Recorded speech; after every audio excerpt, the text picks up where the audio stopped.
오늘 읽은 말씀 중심으로 너 안에 나 있니? 라는 제목의 하나님 말씀 전합니다. TV에서 드라마를 하면은 인기 있는 드라마에는 명대사가 있나 봐요. 주인공들이 남긴 명대사들을 이렇게 모아가지고 그게 유행을 타고 그러는 것 같아요. 요즘에는 태양의 후예라는 드라마가 유행인가 싶습니다. 그래서 주인공들이 한 말을 그걸 그대로 패러디 해가지고 세상의 사람들이 많이 사용도 하고 그런가 봐요. 언젠가인지는 저는 정확하게 모르겠는데 파리의 연인이라는 드라마가 있었던가 봐요. 저는 안 봐서 모르겠는데 거기에 남자 주인공이 여자 주인공한테 한 말이래요. 내 안에 너 있다 그랬대요. 네 안에는 누가 있는지 모르겠지만 내 안에는 너 있다 그랬다는 거예요. 그래서 이제 내가 너를 사랑한다는 뜻이겠죠. 예. 그런데 예수님께서 너 나 사랑하니? 이렇게 3번 물으시잖아요. 오늘 그 말을 요즘 애들로 말로 바꾸면 네 안에 나 있니? 이런 말이라고요. 그래서 오늘 제목을 이렇게 잡아보면서 여러분과 제 안에 누가 있는가? 복잡하게 여러 가지가 들어가 있는가? 미스김도 들어가 있고 미쓰리도 들어가 있고 우리 집사람도 들어가 있고 이러면 그건 안 본 거 아니잖아요.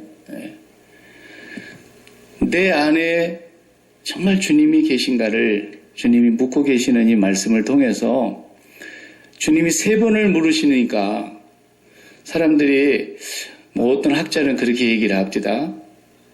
주석에 보니까 베드로가 3번이나 주님을 모른다 그랬는데 그 주님이 3번을 다시 한번 거꾸로 되물으면서 그렇게 한 질문이다. 이렇게 얘기하는 사람도 있어요. 제가 볼 때는 지 수준으로 얘기하는 것 같아요. 예수님이 그렇게 빈정거리고 매정하고 그걸 그냥 난 너 그럴 줄 몰랐다 그런 사람처럼 그렇게 하겠어요? 우리처럼? 주님은 배반할 때 이미 다 알고 계셨는데 네 그럴 거야. 네 나 오늘 저녁에 닭 올기 전에 3번 나를 모른다고 하기로 다 정해져 있어. 알고 계시는데 뭘. 그 주님이 그렇게 매정하게 와가지고 빈정거리면서 그것을 또 바늘로 콕콕 찌르듯이 그래 말씀하셨겠냐고요.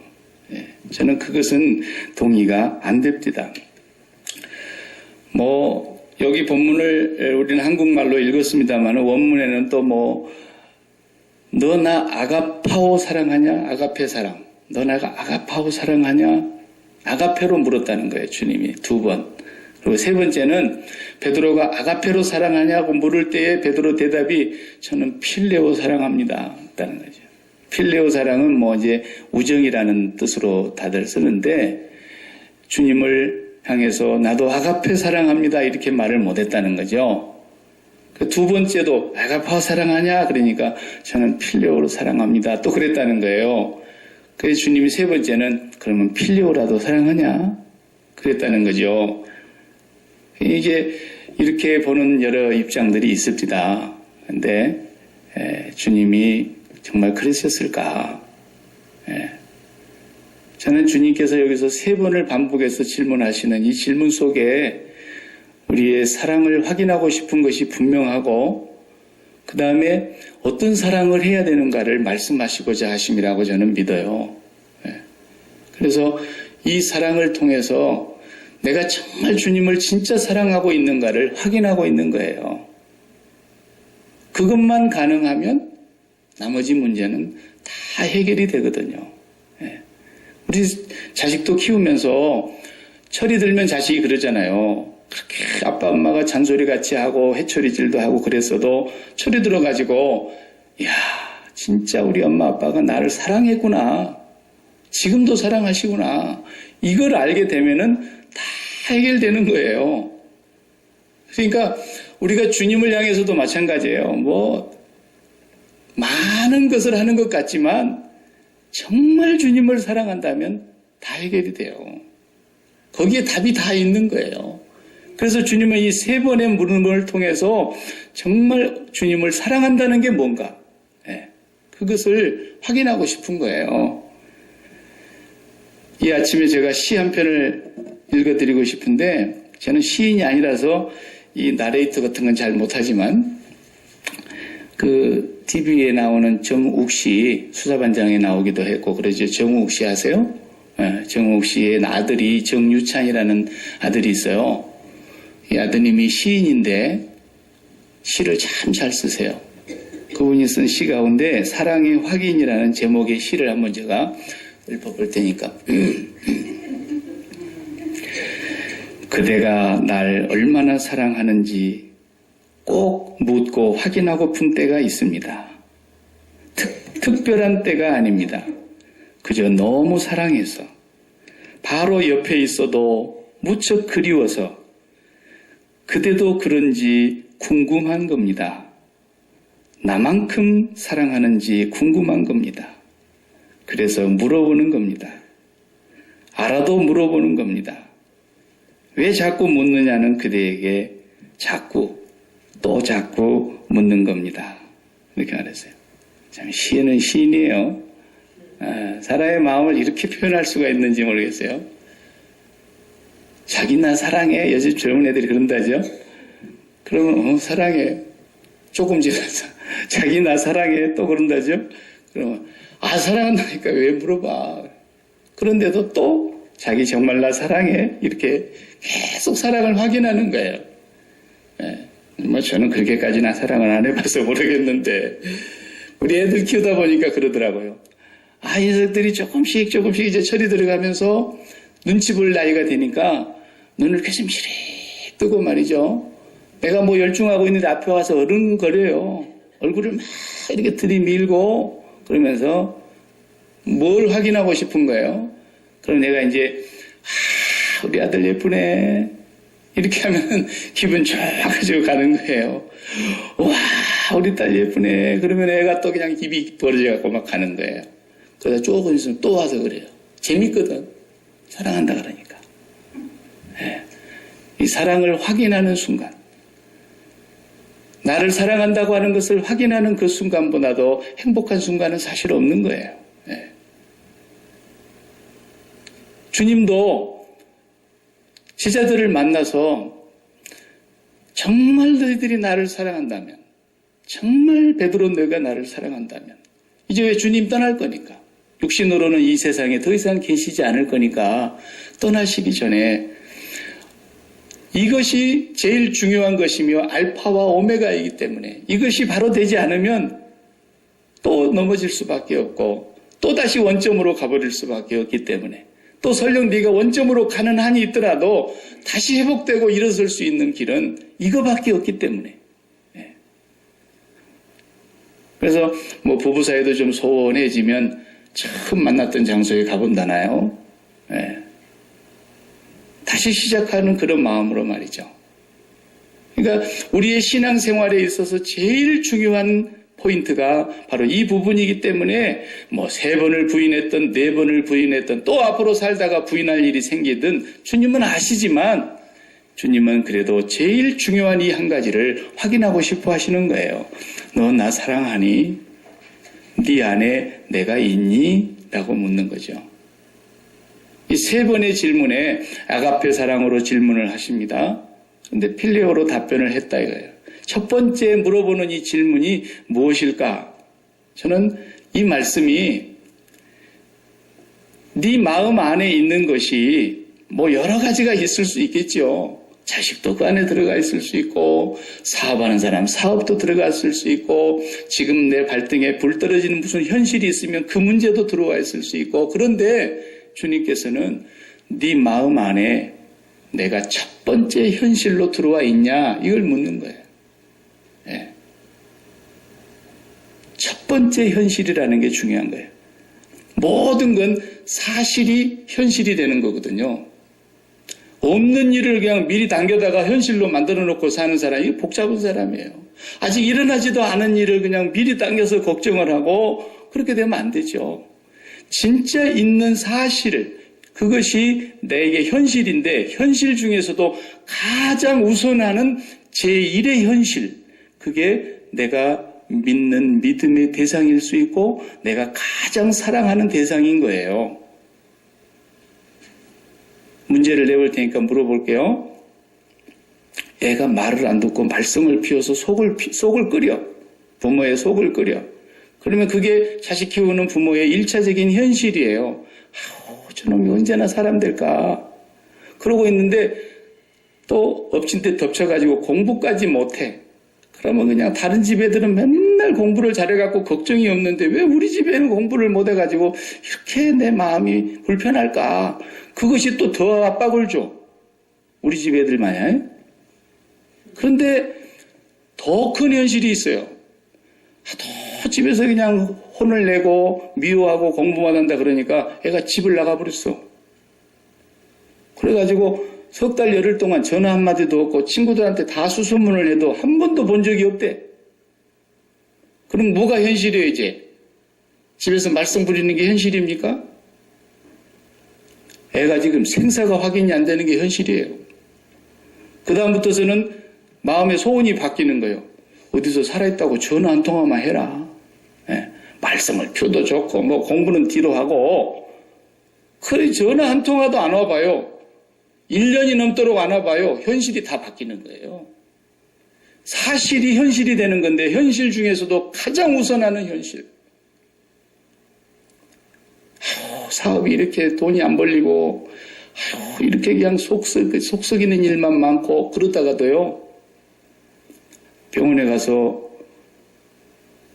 진단을 해봤더니 머릿속에 동전 크기만한 혹이 있대. 수술을 해야 된대. 그럼 현실이 뭐 사업이 돈 안 벌리는 게 현실이지만 그게 제1의 현실이 아니잖아요. 이거 수술 잘 돼가지고 머리를 열었다 그러면은 정말 이거 보통 일이 아닌데 다시 이렇게 해도 이게 정상으로 되돌아와야 될 텐데 이게 현실이 딱 되는 거죠. 이걸 말하는 거예요. 네 마음 안에 너의 마음을 송두리째 앗아갈 만큼 너의 마음을 꽉 채우고 있는 제1의 현실이 누구냐? 첫 번째 주님이 묻잖아요. 이것들보다 나를 더 사랑하니? 그랬어요. 이 사람들보다 나를 더 성경은 그 단어가 이 사람들보다라고도 번역이 될 수 있고 이것들보다라고도 번역이 될 수 있는 단어이기 때문에 우리 성경에 그걸 표시를 해놨죠. 그게 베드로에게 첫 번째 묻는 질문은 그거예요. 우리가 읽지 않는 이 앞부분에 1절에서 14절 부분에 무슨 내용이 나옵니까? 주님이 부활하셨다 그럽니다. 몇몇 제자들에게 나타나셨대요. 그런데 베드로는 나는 이제 금을 챙겨가지고 고기나 잡으러 가야 되겠다. 그리고 갈릴리 바닷가를 가는 거예요. 그러니까 나머지 제자들도 졸졸졸졸 따라갔어요. 밤새도록 고기를 잡는데 한 마리를 못 잡는. 새벽녘에 와서 누군가가 바닷가에서 얘들아 고기가 좀 있냐? 그러니까 한 마리도 못 잡았어. 그러니까 그 배 오른편에 그물을 한번 내려봐라. 오른편에다 그물을 내렸는데 그물에 고기가 가득 잡혀서 배에 가득 실었어요. 만선이 됐어요. 세보니까 153마리가 잡혔다.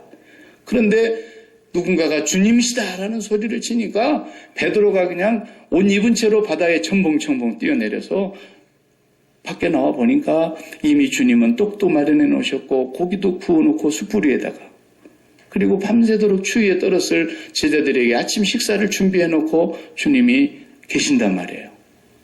그 조반을 다 드시고 난 뒤에 지금 베드로에게 묻는 거예요. 베드로야, 이 사람들보다 이 모든 것들보다 나를 정말 사랑하냐라고 묻는 거예요. 그런데 베드로라고 안 했죠. 요한의 아들 시몬아 그랬어요. 베드로는 주님이 지어주신 이름이고 요한의 아들 시몬은 호적상에 아버지가 지어준 이름이에요. 왜 갑자기 자기가 지어준 이름으로 베드로야, 게바야 이렇게 하지 않고 요한의 아들 시몬아 이렇게 호적의 이름을 불렀을까요? 내가 인생에서 나를 빼고 나면 나를 만나기 이전으로 돌아가서 다시 고기잡이로 돌아갔는데 네가 고기를 잡던 그 시절 네 인생 전부 아니냐 이거예요. 그리고 고기를 같이 잡았던 이 동료들, 친구들 그리고 내 인생 전부가 여기에 다 담겨져 있는데 네가 살아온 모든 인생과 네 자신과 네 이웃과 네 친척과 네 동료들과 그리고 나와 함께 3년 동안 살았더니 모든 걸 다 통틀어서 이것들보다 나를 더 사랑하냐라고 묻는 거예요.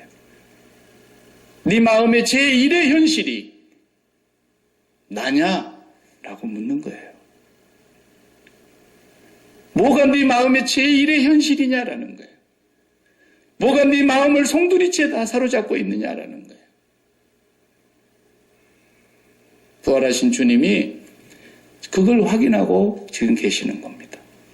여러분과 제 마음속에 그분이 제1의 현실이 되지 않고 지금도 뭔가 다른 것이 현실이라고 한다면 적어도 이건 우리가 예수를 믿는다고 말할 수 없는 것이, 믿는다는 말은 내 마음을 드리는 거니까 내 마음을 송두리째 드리는 곳이 어디냐라는 거예요.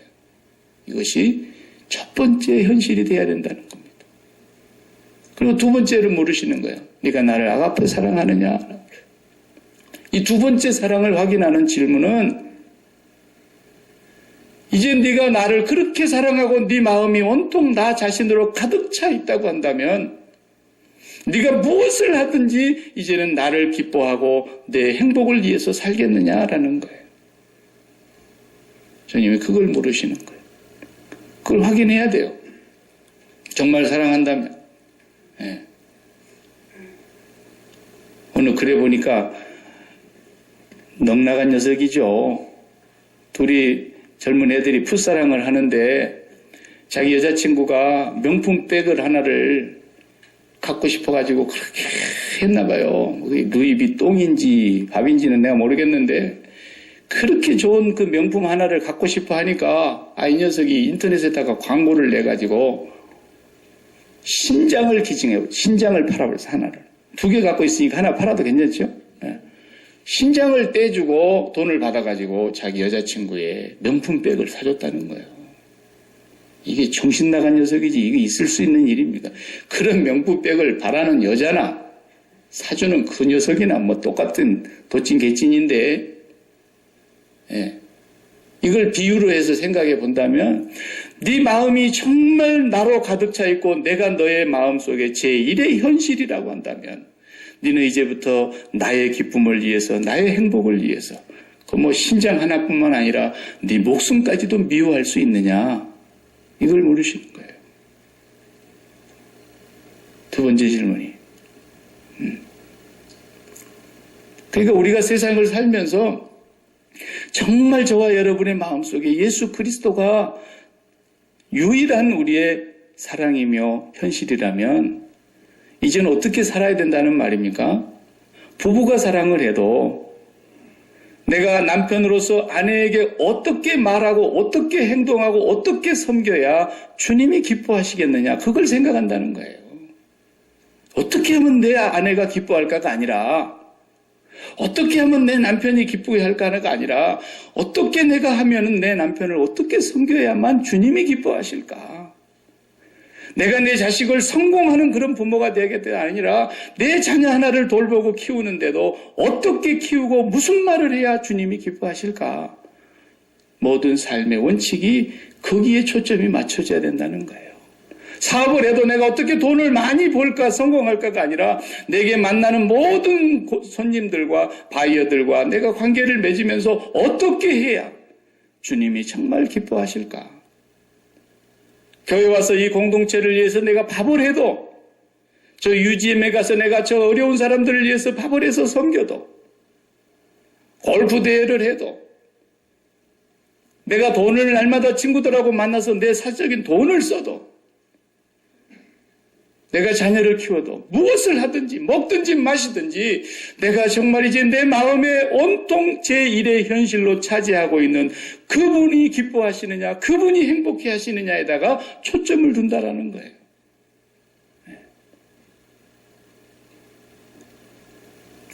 저에게 적용을 해보면 목회를 해도 내가 아무개 성도를 기쁘게 하기 위해서 그 성도를 내가 기쁘게 하려니까 내가 설교를 하는데 이 말을 해야지. 요 말을 하면 그 사람이 조금 상처를 받겠지. 기분이 나쁘겠지.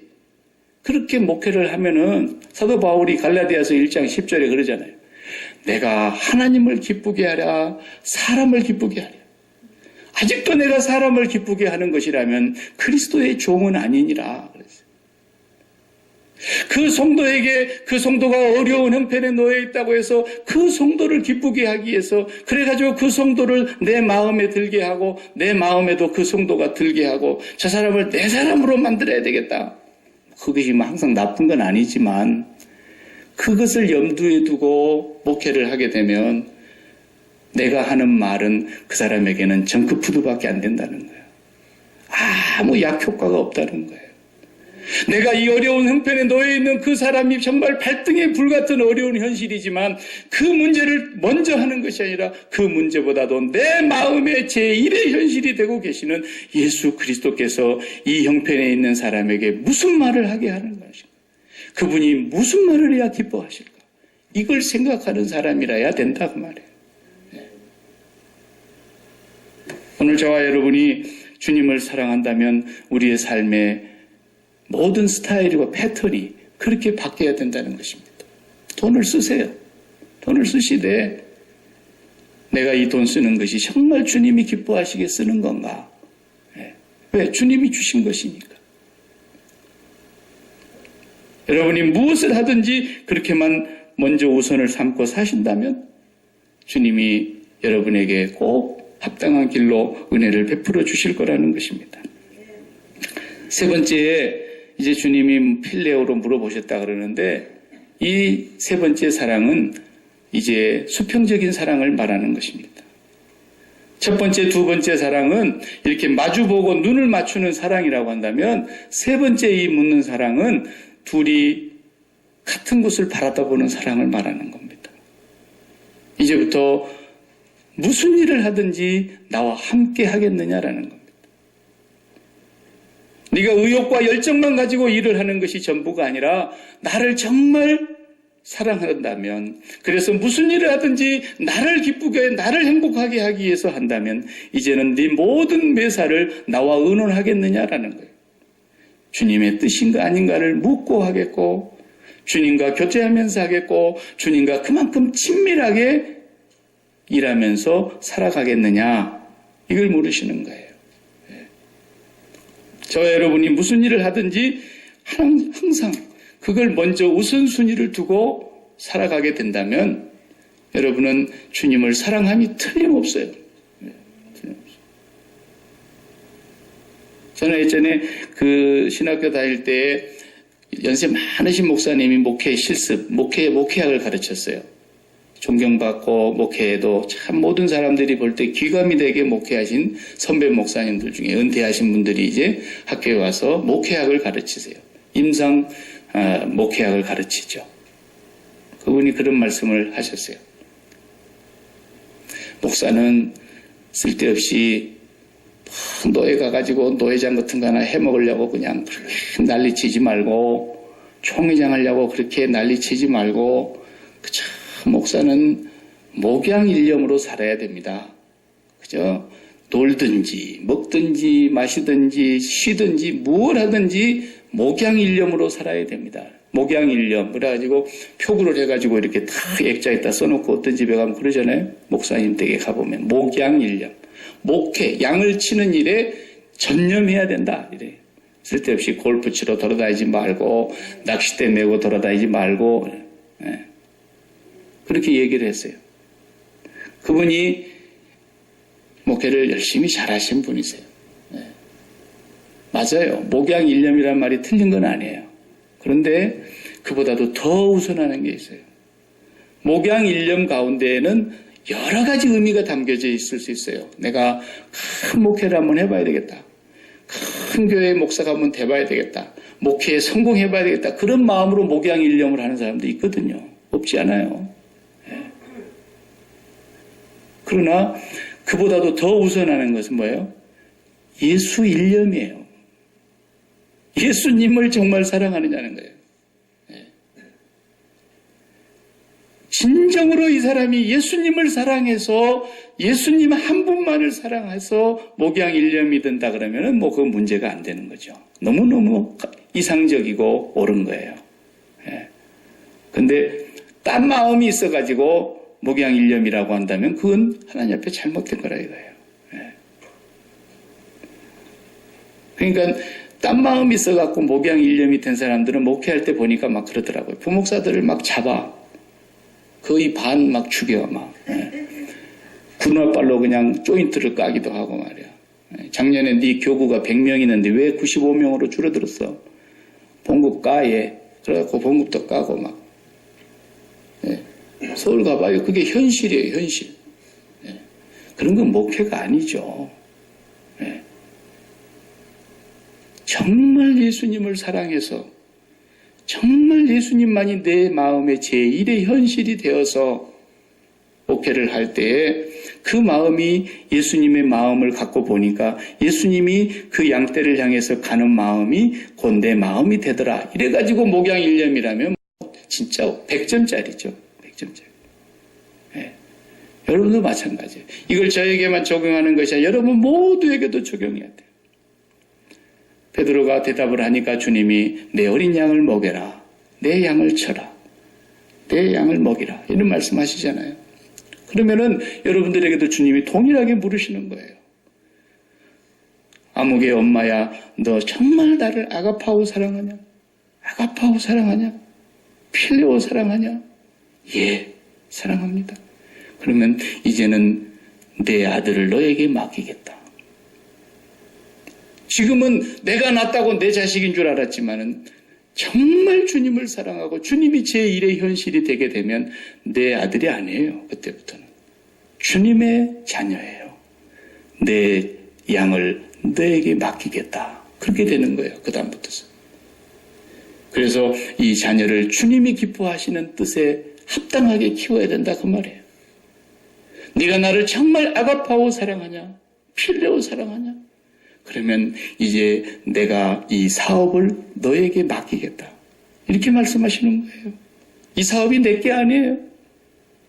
주님이 정말 이 사업을 나에게 맡겨주신 거예요.